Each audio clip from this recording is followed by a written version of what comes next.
ਦਰਸ਼ਕੋ break ਤੋਂ ਬਾਅਦ ਤੁਹਾਡਾ ਸਵਾਗਤ ਹੈ ਜੀ। ਡਾਕਟਰ ਸਾਹਿਬ ਇਸ ਵਾਲੇ ਸੈਗਮੈਂਟ ਵਿੱਚ ਤੁਸੀਂ ਸਾਡੇ ਦਰਸ਼ਕਾਂ ਨੂੰ ਜਿਹੜਾ ਅੱਜ ਦਾ ਇਸ਼ੂ ਹੈਗਾ ਸੈਕਿੰਡ ਵਾਲਾ ਉਸ ਬਾਰੇ ਤੁਸੀਂ ਕੀ ਕਹਿਣਾ ਚਾਹੋਗੇ? ਦੇਖੋ, ਸਭ ਤੋਂ ਪਹਿਲਾਂ ਅਸੀਂ ਜਿਹੜੇ ਕੁਝ ਕਮੈਂਟਸ ਆਏ ਨੇ ਉਹਨਾਂ ਨੂੰ ਡਿਸਕਸ ਕਰਦੇ ਜੀ। ਹਰਮੇਲ ਸਿੰਘ ਲਿਖਦੇ ਨੇ, ਖਾਲਿਸਤਾਨ ਜ਼ਿੰਦਾਬਾਦ। ਡਾਕਟਰ ਸਾਹਿਬ keep up the great work, we are with you always and always keep fighting for our freedom and Guru Sahib ji is with you always. बहुत बहुत शुक्रिया। भाई सतपाल सिंह पुरेवाल लिखते हैं सियाटल तो, डॉक्टर साहब जी आप जी सारी टीम तो सारे TV 84 वेखण वाले सारे दर्शकों को वाहिगुरू जी का खालसा वाहिगुरू जी की फतेह जी। आस है सारे प्रवान करोगे। कमलजीत सिंह मान लिखते हैं आप दे लाइव होने का बड़ी देर तो इंतजार कर रहे सा। डॉक्टर साहब वाहिगुरू जी का खालसा वाहिगुरू जी की फतेह जी। हरजिंदर सिंह पट्ठल ये टोरंटो तो लिखते हैं प्राउड ऑफ यू डॉक्टर साहब, I never forget that days when you stayed with us in Toronto। मैं काफ़ी अरसे तो नहीं गया पर जो मैं पहली बार 91-92 गया जी, इन्हों का घर सचमुच ही गुरुद्वारे समान ही है। महाराज का प्रकाश भी, लेकिन जिस किस्म का इन्हों के भरा भरजाइयाँ बेबे जी बापू जी, और मैं हमेशा ही क्योंकि हुण जाना घट गया है सो मैं भी वीर हरजिंदर सिंह जी मैं ही मिस करदा। पर तुसी भी विचों जिहड़ा लंबा समा गायब रहना ठीक नहीं है। हुण मैं देखिया भी तुसी फेसबुक ते आउंदे हो पर कदे कॉल कर लिया करो। मैं वाकई मिस करदा तुहाडे सारे परिवार दी प्राहुणचारी निग और आपसी जिहड़ा एक सचमुच आइडियल फैमिली हुंदी जी। गैरी संधू लिखते हैं खालिस्तान जिंदाबाद वीर जी। मनमीत सिंह डॉक्टर साहब you are great. Malkit Singh Jawanda good job. Jujhar Virk फतेह भेजते हैं। Parvez good TV 84। फिर उन्होंने लिखा गुड जॉब 84। परमजीत सिंह वाहिगुरू जी का खालसा वाहिगुरू जी की फतेह। Waqas Ali sir you are great man. ये वैसे कई बार मीन लिखते हैं मैं क्या दोनों ही बराबर नाल ही रहना मैं। सारा जिया खालिस्तान जिंदाबाद। जसविंदर सिंह फतेह भेजते हैं और Sukhpreet Singh Grewal doing great job. Khalistan जिंदाबाद जिंदाबाद जिंदाबाद। हसन पट्टी राणा जी खालिस्तान जिंदाबाद पाकिस्तान जिंदाबाद। और सलीम अहमद मलिक क्योंकि ये मेन रूए रवान है इस पाकिस्तानी अमेरिकन थिंक टैंक की, और इन्होंने खास तौर पर कहा कि जी मैं फेसबुक हुण मिस नहीं करता भावें ड्राइव भी कर रहा हूँ। और इन्होंने कहा we are non political non any government think tank. Basic goal to invite different opinion makers, intellectuals, think tank brain to discussion forum seminars। और ये उत्थे अनाउंसमेंट भी कहा गया सी कि भाई साडा किसी विचारधारा किसी मुल्क नाल सरकारी तौर पर कोई संबंध नहीं है और एक फ्री चर्चा है जिहदे कि अड अड जिहड़े ओपीनियंस वाले ने उन्होंने मौका दिता जाता है। सलीम साहब बहुत बहुत शुक्रिया तुसी जिन्नी नवाजिश जिन्ना प्यार दिता है वो ना भुलण वाला है। So nice. और असीं इस सांझ नूं अगे तोरांगे जी। अज कोलंबस डे जी। हुण बेशक बहुते तो विचारे उन्होंने भाने कोलंबस कदों आया किवें नहीं, वो तो एजेंटा नूं 20 लाख दे के आए हैं। हुण तो मेरे ख्याल भाव भी 30 लाख ते चला गया जी। उन्होंने भाने कोलंबस ने लभ्या कि नहीं लभ्या, असीं जिहड़ा एजेंट लभदे हैं भी किहड़ा सानूं अमरीका लैके जाए। पर ये अमरीका है जिहड़ा अज दुनिया दा किते भी कोई बैठा होए उहदा ड्रीम हुंदा भी मैं अमरीका पहुंच जावां। ते जदों कोलंबस तुरिया सी उहनूं नहीं सी पता भी उहने अमरीका लभणा।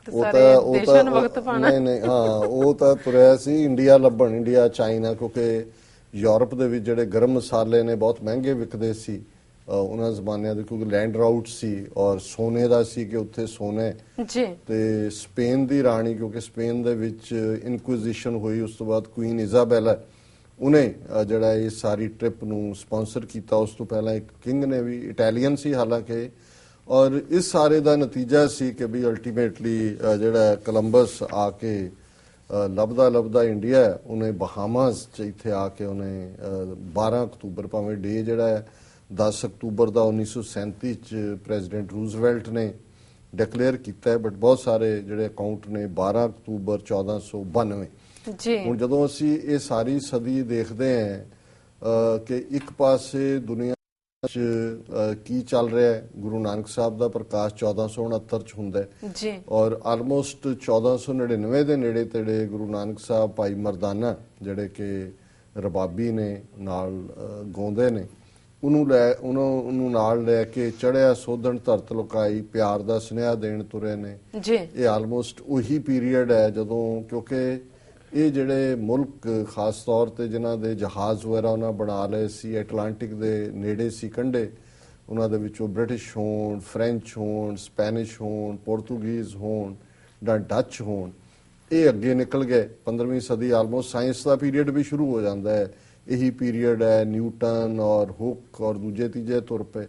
ਸੋ ਜਿਹੜੇ ਯੂਰਪ ਦੇ ਮੁਲਕ ਇਸ ਸਮੁੰਦਰ ਦੇ ਨੇੜੇ ਨਹੀਂ ਸੀ, ਐਟਲਾਂਟਿਕ ਨਹੀਂ ਸੀ ਛੂੰਹਦਾ, ਜਿਨ੍ਹਾਂ ਦੇ ਵਿੱਚ ਅਸੀਂ ਦੇਖਦੇ ਹਾਂ ਕਿ ਰਸ਼ੀਆ ਹੈ, ਇਟਲੀ ਹੈ, ਜਰਮਨੀ ਹੈ, ਜਿਹੜੀਆਂ ਅਦਰਵਾਈਜ਼ ਪ੍ਰੀਵੀਅਸ ਸੈਂਚਰੀਜ਼ ਦੇ ਵਿੱਚ ਵੱਡਾ ਰੋਲ ਅਦਾ ਕਰਨ ਵਾਲੀਆਂ ਸੀ। ਜਿਹੜਾ ਹੁਣ ਇੱਕ ਤਾਂ ਪਰਸ਼ੀਅਨ ਐਮਪਾਇਰ ਈਰਾਨ ਨਾਲ ਜੁੜਦਾ, ਜਿਹੜੀ ਪਹਿਲੀ ਦੁਨੀਆ ਦੀ 2500 ਸਾਲ ਪਹਿਲਾਂ ਸੁਪਰ ਪਾਵਰ ਸੀ ਫਸਟ ਵਰਲਡ 'ਚ, ਪਰ ਇੱਕ ਪ੍ਰਸ਼ੀਆ ਜਿਹੜਾ ਜਰਮਨ ਦਾ ਪੁਰਾਣਾ ਨਾਂ ਹੈ।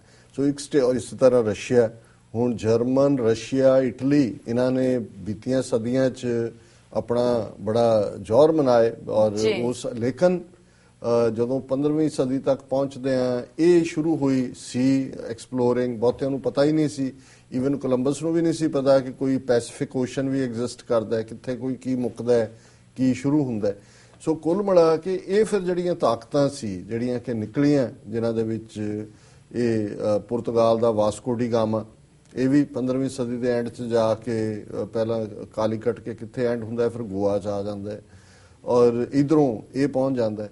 ਹੁਣ ਇਹ ਅਸੀਂ ਦੇਖਦੇ ਹਾਂ ਕਿ ਵੀ ਯੂਰਪੀਅਨਸ ਦਾ ਇੱਥੋਂ ਹੀ ਇੱਕ ਪਾਸੇ ਸਾਇੰਸ ਦੀ ਐਡਵਾਂਸਮੈਂਟ ਵੀ ਸ਼ੁਰੂ ਹੁੰਦੀ ਹੈ। ਅਲਟੀਮੇਟਲੀ ਐਡਵਾਂਸਮੈਂਟ ਤਾਂ ਰਿਸੋਰਸਿਸ ਨਾਲ ਹੁੰਦੀ ਹੈ, ਸਾਧਨਾਂ ਨਾਲ ਹੁੰਦੀ ਹੈ। ਹੁਣ ਦੁਨੀਆ 'ਚ ਜਦੋਂ ਸੁਪਰ ਪਾਵਰ ਦਾ ਕਨਸੈਪਟ ਚੱਲਦਾ ਹੈ, ਜਿਵੇਂ ਮੈਂ ਕਿਹਾ ਕਿ ਵੀ ਪਹਿਲੀ ਸੁਪਰ ਪਾਵਰ ਦੇ ਤੌਰ ਤੇ ਕਿੰਗ ਡੈਰੀਅਸ ਪਰਸ਼ੀਅਨ ਐਮਪਾਇਰ, ਜਿਹਨੇ ਜਾ ਕੇ ਗ੍ਰੀਸ ਦੇ ਵਿੱਚ ਉਹਨਾਂ ਦੀ ਆਰਮੀ ਨੂੰ ਡਿਫੀਟ ਕਰਕੇ ਜਿਹੜਾ ਹੈ, ਔਰ ਇਹ ਜਦੋਂ ਬਾਅਦ ਚ ਅਲੈਗਜ਼ੈਂਡਰ ਦੀ ਗ੍ਰੇਟ ਸ਼ਬਦ ਆਇਆ, ਕੋਈ ਗ੍ਰੇਟ ਇਸ ਲਈ ਨਹੀਂ ਵੀ ਉਹਨੇ ਬਹੁਤ ਦੁਨੀਆ ਫਤਿਹ ਕਰ ਲਈ ਸੀ, ਜਿਹੜੇ ਡੈਰੀਅਸ ਜਾਂ ਪਰਸ਼ੀਅਨ ਐਮਪਾਇਰ ਨੇ ਉੱਥੇ ਜਾ ਕੇ ਝੰਡੇ ਗੱਡੇ ਯੂਰਪ ਦੇ ਇਸ ਹਿੱਸੇ 'ਚ ਵੀ ਉਹਨੂੰ ਗ੍ਰੇਟ ਕਹਿੰਦੇ ਸੀ। ਫਿਰ ਕਿਉਂਕਿ ਉਹਨੂੰ ਅਲਟੀਮੇਟਲੀ ਜਿਹੜਾ ਬਾਅਦ ਦੇ ਵਿੱਚ ਹਰਾਇਆ ਅਲੈਗਜ਼ੈਂਡਰ ਨੇ, ਤਾਂ ਅਲੈਗਜ਼ੈਂਡਰ ਦੀ ਗ੍ਰੇਟ ਬਣ ਗਏ।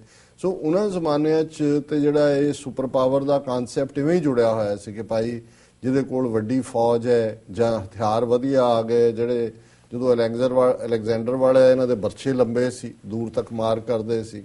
ਔਰ ਇਸੇ ਤਰ੍ਹਾਂ ਜਦੋਂ ਇਹਨਾਂ ਦੋਨਾਂ ਤੋਂ ਬਾਅਦ ਹੁਣ ਉਸ ਦੇ ਨਾਲ ਫਿਰ ਰੋਮਨ ਐਮਪਾਇਰ ਜੁੜ ਜਾਂਦਾ ਹੈ। ਰੋਮਨ ਐਮਪਾਇਰ ਦਾ ਆਪਣਾ ਸੀ, ਪਰ ਰੋਮਨ ਐਮਪਾਇਰ ਕੋਲ ਵੀ ਕੋਈ ਨੇਵਲ ਪਾਵਰ ਨਹੀਂ ਸੀ, ਪਹਿਲਿਆਂ ਦੇ ਕੋਲ ਵੀ ਕੋਈ ਨੇਵਲ ਪਾਵਰ ਨਹੀਂ ਸੀ। ਤੇ ਫਿਰ ਰੋਮਨ ਐਮਪਾਇਰ ਦਾ ਜਦੋਂ ਐਂਡ ਹੁੰਦਾ ਤੇ ਫਿਰ ਜਿਹੜਾ ਤਾਕਤ ਮਿਡਲ ਈਸਟ ਇਸਲਾਮ ਦਾ ਐਡਵੈਂਟ ਹੁੰਦਾ, ਔਰ ਇਸਲਾਮ ਦੇ ਹਵਾਲੇ ਨਾਲ ਜਦੋਂ ਅਸੀਂ ਦੇਖਦੇ ਹਾਂ ਤੇ ਫਿਰ ਉਹਨਾਂ ਨੇ ਇੱਕ ਪਾਸੇ ਜਿਹੜਾ ਹੈ ਉਹ ਪੂਰਾ ਜਿਹੜੀ ਰੋਮਨ ਐਮਪਾਇਰ ਹੈ ਉਸ ਦਾ ਤਾਂ ਇਟਲੀ, ਫਰਾਂਸ, ਸਪੇਨ, ਲਗਭਗ ਸਾਰਾ ਯੂਰਪ ਤੇ ਫਲਸਤੀਨ ਤੱਕ ਚਲਾ ਗਿਆ। ਜੂਲੀਅਸ ਸੀਜ਼ਰ ਬ੍ਰਿਟਨ ਤੱਕ ਲੈ ਗਿਆ ਰੋਮਨ ਫੌਜ ਨੂੰ। ਤੇ ਜਦੋਂ ਮੁਸਲਿਮ ਪਾਵਰ ਉੱਭਰਦੀ ਹੈ ਫਿਰ ਅਰਬਾਂ ਨੇ ਨਾਰਥ ਅਫਰੀਕਾ, ਹੁਣ ਇਜਿਪਟ ਦੇ ਵਿੱਚ ਅੱਜ ਵੀ ਜਿਹੜੀ ਆ ਅਰਬੀ ਬੋਲੀ ਜਾਂਦੀ ਹੈ।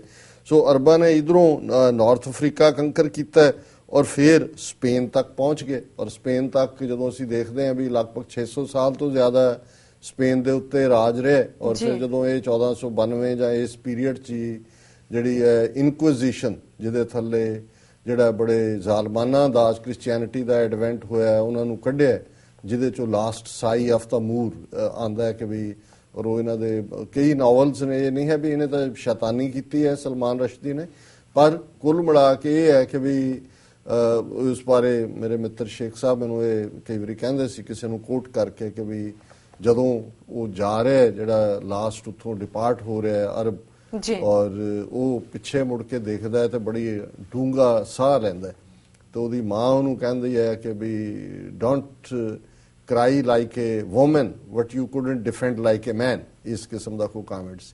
ਸੋ ਇਹ ਵੀ, ਔਰ ਬਹੁਤ ਸਾਰਾ ਜਿਹੜਾ ਸਪੇਨ ਦੇ ਵਿੱਚ ਅਲਹੰਬਰਾ ਹੋਏ, ਬਹੁਤ ਸਾਰਾ ਜਦੋਂ ਗ੍ਰਾਨਾਦਾ ਦੀ ਗੱਲ ਅਲਾਮਾ ਇਕਬਾਲ ਕਰਦੇ ਨੇ ਜਾਂ ਦੂਜਾ, ਇੱਕ ਬੜੀ ਗਲੋਰੀਅਸ ਹਿਸਟਰੀ ਸੀ ਅਰਬਾਂ ਦੀ, ਔਰ ਉਹਨਾਂ ਨੇ ਬਹੁਤ ਕੁਝ ਹਿਊਮਨ ਕਾਈਂਡ ਨੂੰ ਦਿੱਤਾ ਹੈ ਇਸਲਾਮਿਕ ਸਿਵਲਾਈਜੇਸ਼ਨਸ ਨੇ। ਸੋ ਇਧਰ ਤੱਕ ਲੈ ਗਏ। ਔਰ ਦੂਸਰੇ ਪਾਸੇ ਅਸੀਂ ਦੇਖਦੇ ਹਾਂ ਕਿ ਇਸ ਦੇ ਨਾਲ ਨਾਲ ਚਾਰ ਤਾਕਤਾਂ ਜਿਨ੍ਹਾਂ ਦੇ ਵਿੱਚ ਤੁਰਕ, ਆਟੋਮਨ ਐਮਪਾਇਰ, ਟਰਕੀ, ਔਰ ਇਹਨਾਂ 'ਚ ਜਦੋਂ ਅਸੀਂ ਮੁਗਲ ਦੇਖਦੇ ਹਾਂ ਅਲਟੀਮੇਟਲੀ ਸਾਰਿਆਂ ਦਾ ओरिजिन जाके चंगेज़ खान उन्हां दा अगों हलाक, बेशक चंगेज़ खान मुसलमान नहीं सी पर ਉਹਦਾ ਲੜਕਾ ਸ਼ਾਇਦ ਕੁਬਲੇ ਖਾਨ ਉਹ ਮੁਸਲਮਾਨ ਹੋ ਗਿਆ ਸੀ। ਫਿਰ ਉਹਨਾਂ ਦਾ ਇੱਕ ਆਪਣਾ ਕਿੱਥੇ ਚੀਨ ਦੀ ਵੱਡੀ ਦੀਵਾਰ ਲੰਘ ਕੇ ਕਿੱਥੋਂ ਤੱਕ ਉਹ ਪਹੁੰਚੇ ਔਰ ਇਧਰ ਇਹਨਾਂ ਹੀ ਮੰਗੋਲਾਂ ਦੀ ਇੱਕ ਬ੍ਰਾਂਚ ਜਿਵੇਂ ਬਾਬਰ ਹੈ ਉਹ ਤੁਰਕ ਇਧਰ ਆ ਗਿਆ, ਇੰਡੀਆ ਆ ਗਿਆ। ਔਰ ਪਰ ਇਸ ਤੋਂ ਪਹਿਲਾਂ ਵੀ ਬਾਬਰ ਦੇ ਆਉਣ ਤੋਂ 300 ਸਾਲ ਪਹਿਲਾਂ ਆਲਮੋਸਟ ਜਿਹੜੇ ਅਫਗਾਨ ਮਹਿਮੂਦ ਗਜ਼ਨਵੀ ਜਿਹੜਾ ਪਹਿਲਾ ਸੀ ਉਹ ਸਾਰੇ ਉਸ ਤੋਂ ਪਹਿਲਾਂ ਵੈਸੇ ਅਰਬ ਮੁਹੰਮਦ ਬਿਨ ਕਾਸਿਮ ਨੇ ਮੁਲਤਾਨ ਔਰ ਸਿੰਧ ਲਿਆ, ਫਿਰ ਮਹਿਮੂਦ ਗਜ਼ਨਵੀ ਜਿਹੜਾ ਆਇਆ ਕਿੰਨੀ ਵਾਰ, ਔਰ ਮੁਹੰਮਦ ਗੌਰੀ ਨੇ ਜਿਹੜਾ ਉਹ ਆ ਕੇ ਦਿੱਲੀ 'ਚ ਪ੍ਰਿਥਵੀ ਰਾਜ ਚੌਹਾਨ ਨੂੰ ਹਰਾ ਕੇ ਐਸਟੈਬਲਿਸ਼ ਕੀਤੀ ਪਾਵਰ। ਪਰ ਲਗਭਗ 3 ਸਦੀਆਂ ਬਾਅਦ ਫਿਰ 1526 ਦੇ ਵਿੱਚ ਏਮਨਾਬਾਦ ਦੀ ਉਸ ਲੜਾਈ ਤੋਂ ਬਾਅਦ ਫਿਰ ਬਾਬਰ ਮੁਗਲਾਂ ਦਾ ਰਾਜ ਸ਼ੁਰੂ ਹੁੰਦਾ ਹੈ ਜਿਹੜਾ ਬਹਾਦਰ ਸ਼ਾਹ ਜ਼ਫਰ ਤੱਕ ਚੱਲਦਾ ਹੈ। ਸੋ ਇਸੇ ਤਰ੍ਹਾਂ ਫਿਰ ਜਿਹੜਾ ਪਰਸ਼ੀਅਨ ਐਮਪਾਇਰ ਹੈ ਜਿਨ੍ਹਾਂ ਨੇ ਇਸਲਾਮ ਕਬੂਲ ਕੀਤਾ ਹੈ, ਪਰਸ਼ੀਅਨ ਐਮਪਾਇਰ ਸੈਂਟਰਲ ਏਸ਼ੀਆ ਦੇ ਵਿੱਚ ਔਰ ਅਫਗਾਨ ਜਿਵੇਂ ਮੈਂ ਕਿਹਾ ਇਹ ਵੱਡੀ ਤਾਕਤ ਬਣ ਕੇ ਉਭਰੇ। ਔਰ ਫਿਰ ਪਰ ਇਸ ਸਾਰੇ ਪੀਰੀਅਡ 'ਚ ਅਸੀਂ ਇਹ ਗੱਲ ਦੇਖਦੇ ਹਾਂ ਕਿ ਜਿਹੜੇ ਇਸਲਾਮਿਕ ਐਮਪਾਇਰ ਵੀ ਆਏ, ਹਾਲਾਂ ਆਟੋਮਨ ਐਮਪਾਇਰ ਦੀ ਆਪਣੀ ਨੇਵੀ ਸੀ ਥੋੜੀ ਬਹੁਤ ਪਰ ਸਟਰੋਂਗ ਨਹੀਂ ਸੀ। ਔਰ ਬੇਸ਼ੱਕ ਜਦੋਂ ਔਰੰਗਜ਼ੇਬ ਵੇਲੇ ਮੁਗਲ ਰਾਜ ਆਪਣੀ ਜ਼ੀਨਤ ਤੇ ਸੀ, ਬਹੁਤ ਸਾਰਾ ਦੱਖਣ ਦਾ ਹਿੱਸਾ ਉਹਨਾਂ ਦੇ ਕੰਟਰੋਲ ਸੀ, ਪਰ ਉਹਨਾਂ ਨੂੰ ਵੀ ਯੂਰਪੀਅਨ ਤਾਕਤਾਂ ਦੀ, ਹਾਲਾਂ ਅੰਗਰੇਜ਼ ਕੰਪਨੀ ਜਿਹੜੀ ਹੈ ਈਸਟ ਇੰਡੀਆ ਕੰਪਨੀ ਜਹਾਂਗੀਰ ਦੇ ਵੇਲੇ ਪਹੁੰਚ ਗਏ ਸੀ, ਪਰ ਹਜ ਜਾਣ ਦੇ ਲਈ ਉਹਨਾਂ ਨੂੰ ਵੀ ਯੂਰਪੀਅਨ ਇਹਨਾਂ ਪਾਵਰਸ ਦੀ ਮਦਦ ਲੈਣੀ ਪੈਂਦੀ ਸੀ ਕਿਤੇ ਨਾ ਕਿਤੇ। ਸੋ ਇਹ ਜਿਹੜੇ ਸਾਰੇ ਜਿਹਨਾਂ ਅਸੀਂ ਐਮਪਾਇਰਸ ਦੀ ਗੱਲ ਕੀਤੀ ਹੈ ਪ੍ਰੀਵੀਅਸਲੀ, ਉਹਨਾਂ ਦੇ ਵਿੱਚ ਇਹ ਜਿਹੜੇ ਬਾਅਦ ਦੇ ਵਿੱਚ 15ਵੀਂ ਸਦੀ 'ਚ ਖਾਸ ਤੌਰ ਤੇ ਸਪੇਨ ਔਰ ਪੁਰਤਗਾਲ ਔਰ ਇੰਗਲੈਂਡ, ਫਰਾਂਸ, ਡੱਚ, ਨਾਰਵੀਜੀਅਨਸ ਆਏ, ਇਹਨਾਂ ਨੇ ਅੱਗੋਂ ਵਿਕਾਸ ਕੀਤਾ ਹੈ। ਜਦੋਂ ਕਿ ਹਾਲਾਂ ਅਸੀਂ ਅਮਰੀਕਾ ਦੇ ਵਿੱਚ ਆਮਦ ਦੀ ਗੱਲ ਦੇਖਦੇ ਹਾਂ ਤੇ ਫਿਰ ਇਹ ਕਈ ਵਾਰ ਇਹਦੇ ਨਾਲ ਵੀ ਜੁੜਦੀ ਹੈ ਕਿ ਵਾਈਕਿੰਗਸ ਜਿਹੜੇ ਨੇ ਉਹਨਾਂ ਨੇ 10th ਸੈਂਚੁਰੀ ਦੇ ਵਿੱਚ ਗ੍ਰੀਨਲੈਂਡ ਔਰ ਨਿਊ ਫਾਊਂਡ ਆਈਲੈਂਡ ਜਿਹੜੇ ਨੇ ਉਹਦੇ 'ਚ ਆਪਣੇ ਆਪ ਨੂੰ ਸਟੈਬਲਿਸ਼ ਕੀਤਾ ਸੀ। ਇੱਕ ਥਿਊਰੀ ਇਵਨ ਕੋਲੰਬਸ ਵਾਲਿਆਂ ਨੂੰ ਵੀ ਚੈਲੰਜ ਕਰਦੀ ਹੈ, ਉਹਦੇ 'ਚ ਇੱਕ ਚਾਈਨੀਜ਼ ਦਾ ਜ਼ਿਕਰ ਹੈ ਕਿ ਵੀ ਜਿਹੜਾ ਸਭ ਤੋਂ ਪਹਿਲਾਂ ਲੈ ਕੇ ਆਇਆ, ਪਰ ਕਿਉਂਕਿ ਬਹੁਤ ਚੀਜ਼ਾਂ ਫਿਰ ਜਦੋਂ ਐਸਟੈਬਲਿਸ਼ ਹੋ ਜਾਂਦੀਆਂ ਨੇ ਜੇ ਉਹਨਾਂ ਨੂੰ ਕੋਈ ਚੈਲੰਜ ਵੀ ਕਰਦਾ ਉਹਨਾਂ ਦੀ ਕੋਈ ਬਹੁਤੀ ਥਾਂ ਨਹੀਂ ਬਣਦੀ। ਔਰ ਫਿਰ ਜਦੋਂ ਤੱਕ ਇਹ ਜਿਹੜੀਆਂ ਨੇ ਯੂਰਪੀਅਨ ਕਲੋਨੀਅਲ ਪਾਵਰਸ ਆਈਆਂ, ਸੋ ਇਹਨਾਂ ਨੇ ਉਧਰੋਂ ਜਾ ਕੇ ਇੰਡੀਆ ਸਬ ਕੰਟੀਨੈਂਟ ਨੂੰ ਵੀ ਕੋਲੋਨਾਈਜ਼ ਕੀਤਾ, ਪਰ ਇੱਧਰ ਆ ਕੇ ਫਿਰ ਪਹਿਲਾਂ ਇਹ ਨਾਰਥ ਅਮਰੀਕਾ ਕਾਬੂ ਕੀਤਾ ਸਾਰਾ ਹਾਂਜੀ, ਉਹਦੇ 'ਚ ਅਸੀਂ ਕੈਨੇਡਾ ਦੇਖਦੇ ਹਾਂ, ਇਹ ਦੇਖਦੇ ਹਾਂ। ਫਿਰ ਜਿਹੜੇ ਸਪੈਨਿਸ਼ ਨੇ ਉਹ ਇੱਧਰ ਨੂੰ ਨਿਕਲ ਗਏ, ਇਹ ਫਿਰ ਬ੍ਰਿਟਿਸ਼ ਦਾ ਹੋ ਗਿਆ, ਸਪੈਨਿਸ਼ ਸਾਊਥ ਅਮਰੀਕਾ 'ਚ ਨਿਕਲ ਗਏ। ਤੁਹਾਨੂੰ ਸਾਊਥ ਅਮਰੀਕਾ ਦੀਆਂ ਬਹੁਤ ਸਾਰੀਆਂ ਕੰਟਰੀਜ਼ ਜਿਹੜੀਆਂ ਨੇ ਉਹਨਾਂ ਦੀ ਲੈਂਗੁਏਜ ਸਪੈਨਿਸ਼ ਮਿਲਦੀ ਹੈ ਜੀ, ਔਰ ਬ੍ਰਾਜ਼ੀਲ ਸ਼ਾਇਦ ਪੁਰਤਗਾਲ ਦੇ ਕੋਲ ਸੀ, ਉਹਨਾਂ ਦੀ ਪੋਰਤੂਗੀਜ਼ ਹੈ ਜਾਂ ਕਿਵੇਂ।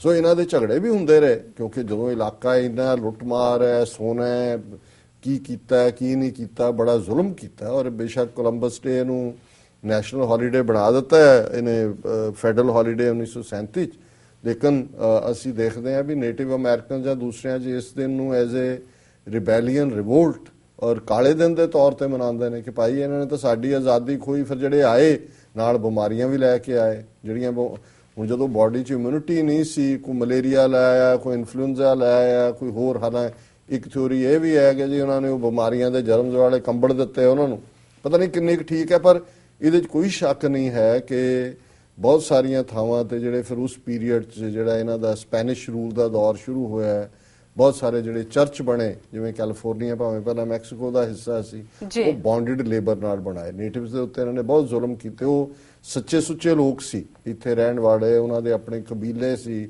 ਅੱਜ ਉਹਨਾਂ ਦੇ ਕਬੀਲਿਆਂ ਦੇ ਨਾਂ ਤੇ ਕੋਈ ਚੈਰੋਕੀ ਤੇ ਕੋਈ ਦੂਜੀਆਂ ਗੱਡੀਆਂ ਦੇ ਨਾਂ, ਇਹ ਉਹਨਾਂ ਦੇ ਸਾਰੇ ਕਬੀਲੇ ਸੀ। ਉਹ ਲੜੇ ਬਹਾਦਰੀ ਨਾਲ, ਇਹਨਾਂ ਨੇ ਧੋਖਾਦਹੀ ਨਾਲ, ਔਰ ਹਥਿਆਰ ਇਹਨਾਂ ਕੋਲ ਬਿਹਤਰ ਸੀ, ਬੰਦੂਕਾਂ ਸੀ, ਉਹ ਤੀਰ ਕਮਾਨ ਦੂਜੇ ਤੀਜੇ। ਪਰ ਅਖੀਰ ਈਵਨ 20ਵੀਂ ਸਦੀ ਦੀ ਬਿਗਨਿੰਗ ਤੱਕ ਵੀ ਉਹਨਾਂ ਦੀ ਜਿਹੜੀ ਹੋਂਦ ਹੈ ਕਿਤੇ ਨਾ ਕਿਤੇ, ਫਿਰ ਉਹਨਾਂ ਨਾਲ ਇਹਨੇ ਸਮਝੌਤੇ ਕੀਤੇ, ਰਿਜ਼ਰਵੇਸ਼ਨਸ ਭੇਜਿਆ, ਉਹਦੇ 'ਚ ਵੀ ਜਿੱਥੇ ਸਮਝੌਤਾ ਸੀ ਉੱਥੋਂ ਕੋਈ ਸੋਨਾ ਨਿਕਲ ਆਇਆ ਜਾਂ ਕੋਈ ਹੋਰ, ਉਹਨਾਂ ਨੂੰ ਫਿਰ ਧੱਕੇ ਸਮਝੌਤਾ ਤੋੜ ਕੇ ਅੱਗੇ ਨੂੰ ਤੋੜ ਦਿੰਦੇ ਸੀ। ਹੁਣ ਇੱਕ ਅੱਧਾ ਬਿਊਰੋ ਬਣਾਇਆ ਹੋਇਆ ਹੈ ਫॉर द ਨੇਟਿਵਸ, ਔਰ ਉਹਦੇ 'ਚੋਂ $1 ਬਿਲੀਅਨ $2 ਬਿਲੀਅਨ ਦੇ ਦਿੰਦੇ ਨੇ ਉਹਨਾਂ ਦੀਆਂ ਰਿਜ਼ਰਵੇਸ਼ਨ 'ਚੋਂ, ਪੁੱਠੇ ਜਿਹੜੇ ਨੇ ਸ਼ਰਾਬ ਪੀ ਕੇ ਲਿਟੇ ਹੋਏ ਨੇ।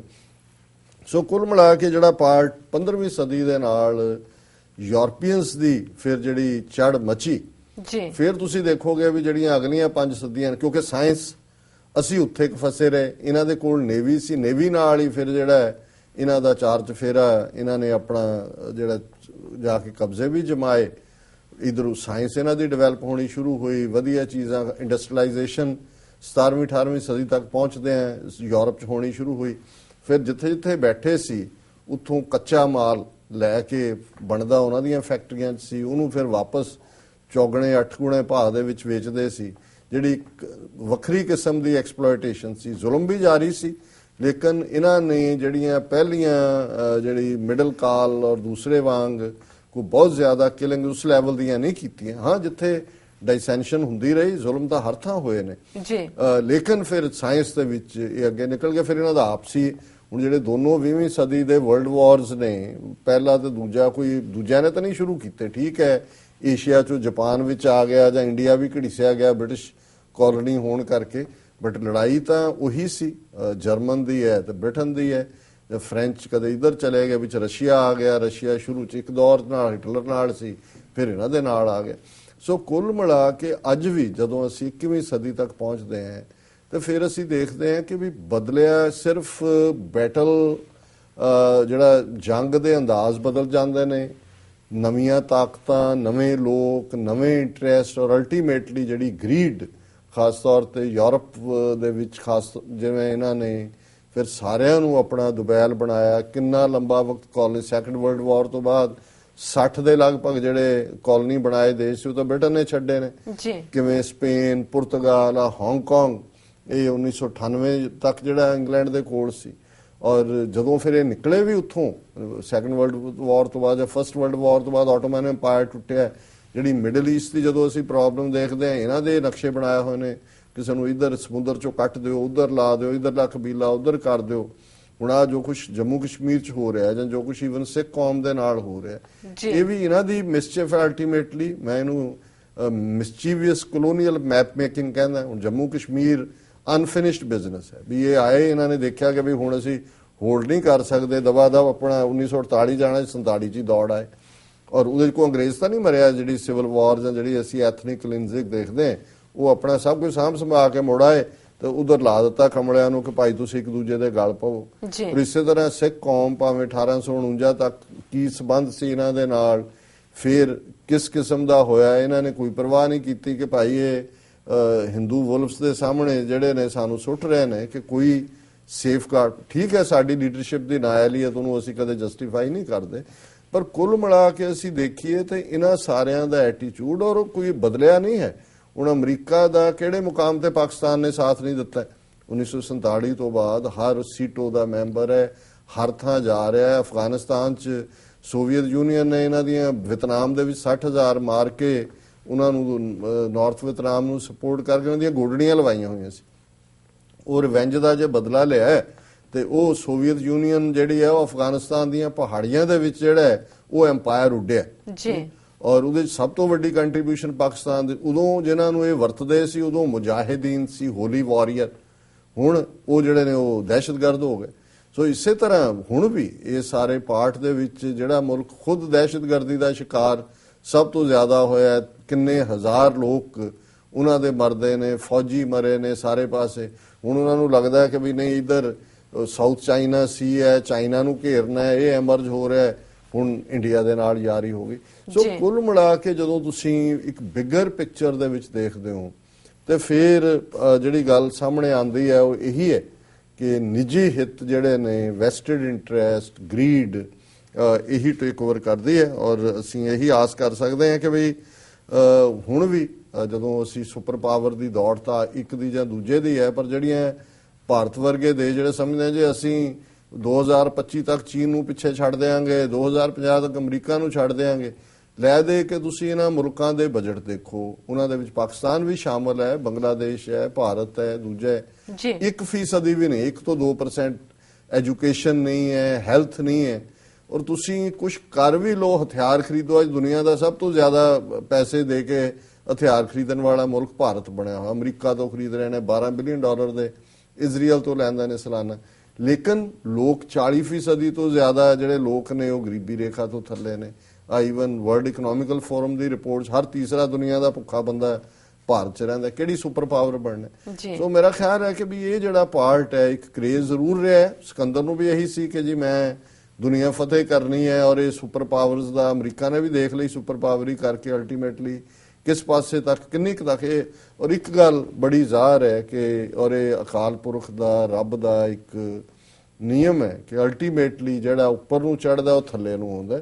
ਔਰ ਇਸ ਗੱਲ ਨੂੰ ਸਾਡੀ ਸਾਦਾ ਪੰਜਾਬੀ ਦੇ ਵਿੱਚ ਇਹ ਕਿਹਾ ਜਾਂਦਾ ਸੀ, ਤਪੋਂ ਰਾਜ ਰਾਜੋਂ ਨਰਕ, ਕਿ ਜਦੋਂ ਚੰਗੇ ਪ੍ਰਿੰਸੀਪਲ ਹੁੰਦੇ ਨੇ, ਚੰਗੀ ਤੁਹਾਡੀ ਸਾਧਨਾ ਘਾਲਣਾ ਹੁੰਦੀ ਹੈ ਤੇ ਤੁਸੀਂ ਇੱਕ ਪਾਵਰ ਬਣ ਕੇ ਉੱਭਰਦੇ ਹੋ। ਤੇ ਜਦੋਂ ਤੁਹਾਡੇ ਕੋਲ ਪਾਵਰ ਹੁੰਦੀ ਹੈ ਫਿਰ ਸ਼ੈਤਾਨ ਆ ਕੇ ਤੁਹਾਡੇ 'ਚ ਵਸ ਜਾਂਦਾ ਹੈ, ਫਿਰ ਤੁਹਾਡੀਆਂ ਕਰਤੂਤਾਂ ਇਹੋ ਜਿਹੀਆਂ ਹੁੰਦੀਆਂ ਕਿ ਜਿਹੜੀਆਂ ਤੁਹਾਨੂੰ ਨਰਕ ਦੇ ਵਿੱਚ ਸੁੱਟਦੀਆਂ ਨੇ। ਸੋ ਅੱਜ ਅਸੀਂ ਦੇਖ ਰਹੇ ਹਾਂ ਜੇ 2-3 ਹਜ਼ਾਰ ਸਾਲ ਦਾ ਇਤਿਹਾਸ ਦੇਖੀਏ। ਸੋ ਕੁੱਲ ਮਿਲਾ ਕੇ ਬਾਕੀ ਹੁਣ ਸਿਕੰਦਰ ਇਹਨੂੰ ਕੋਲੰਬਸ ਨੇ ਚਲੋ ਲੱਭਿਆ, ਉਹਨੂੰ ਮਾਲਾ ਮਾਲ ਕਰਤਾ ਰਾਣੀ ਨੇ ਵੀ, ਫਿਰ ਬਾਅਦ 'ਚ ਦੂਜੇ ਵੀ ਤੁਰੇ, ਫਿਰ ਹੌਲੀ ਹੌਲੀ ਅਮਰੀਕਾ ਨੂੰ ਵੀ ਲੱਗਾ ਕਿ ਭਾਈ ਇਹ ਤਾਂ ਸਾਨੂੰ ਕੋਲੋਨਾਈਜ਼ ਕਰ ਲਿਆ। ਪਹਿਲਾਂ ਤਾਂ ਨੇਟਿਵਜ਼ ਨੂੰ ਕੀਤਾ, ਫਿਰ ਇਹਨਾਂ ਨੂੰ ਕਰ ਲਿਆ ਬ੍ਰਿਟਨ ਨੇ। ਫਿਰ ਅਸੀਂ ਦੇਖਦੇ ਹਾਂ ਵੀ ਕਿਵੇਂ 1776 ਦੀ ਡੈਕਲੇਰੇਸ਼ਨ ਆਫ ਇੰਡੀਪੈਂਡੈਂਸ ਦੇ ਥੱਲੇ ਇਹਨਾਂ ਨੇ ਜੂੜਾ ਵਗਾ ਕੇ ਪਰਾਂ ਮਾਰਿਆ। ਤੇ ਹੁਣ ਅੱਜ ਸਾਨੂੰ ਕੋਲੋਨਾਈਜ਼ ਕੀਤਾ ਹੋਇਆ ਪੰਜਾਬ ਦੇ ਵਿੱਚ, ਅਸੀਂ ਇੰਡੀਆ ਦੀ ਕਾਲੋਨੀ ਬਣੇ ਹੋਏ ਹਾਂ ਜੀ। ਔਰ ਸਾਡਾ ਵੀ ਯਤਨ ਹੈ ਵੀ ਇਸ ਜੂੜੇ ਨੂੰ ਲਾ ਕੇ ਪਰਾਂ ਮਾਰੀਏ ਔਰ ਉੱਥੇ ਇੱਕ ਆਜ਼ਾਦ ਆਪਣਾ ਮੁਲਕ ਸਿਰਜੀਏ। ਸੋ ਮੈਂ ਸਮਝਦਾ ਵੀ ਇਹ ਮਨੁੱਖ ਦੀ ਗਰੀਡ ਔਰ ਡੋਮੀਨੈਂਸ ਇਹ ਵੀ ਜਾਰੀ ਰਹਿੰਦੀ ਹੈ, ਪਰ ਅਕਾਲ ਪੁਰਖ ਰੱਬ ਤਾਕਤ ਵੀ ਦਿੰਦਾ ਹੈ ਉਹਨਾਂ ਹੀ ਲੋਕਾਂ ਚੋਂ ਕਿ ਜਿਹੜੇ ਫਿਰ ਉਹ ਜ਼ੁਲਮ ਸਹਾਰਦੇ ਇੱਕ ਦਿਨ ਜ਼ੁਲਮ ਦੇ ਖਿਲਾਫ ਖਲੋ ਜਾਂਦੇ ਨੇ ਔਰ ਉਹਨਾਂ ਦੀਆਂ ਜ਼ੁਲਮੀ ਰਾਜ ਦੀਆਂ ਜੜ੍ਹਾਂ ਪੁੱਟੀਆਂ ਜਾਂਦੀਆਂ। ਸੋ ਇਹ ਅੱਜ ਕੋਲੰਬਸ ਡੇ ਦਾ ਤੁਸੀਂ ਆਪਣਾ ਵਿਚਾਰ ਸਾਡੇ ਦਰਸ਼ਕਾਂ ਨਾਲ ਸਾਂਝਾ ਕੀਤਾ। ਇੱਥੇ ਲੈਣੇ ਆ ਬ੍ਰੇਕ। ਵਿਊਅਰਸ ਤੁਸੀਂ ਇਸ ਤਰ੍ਹਾਂ ਬਣੇ ਰਹਿਣਾ, ਮਿਲਦੇ ਆ ਛੋਟੇ ਵਕਫੇ ਤੋਂ ਬਾਅਦ।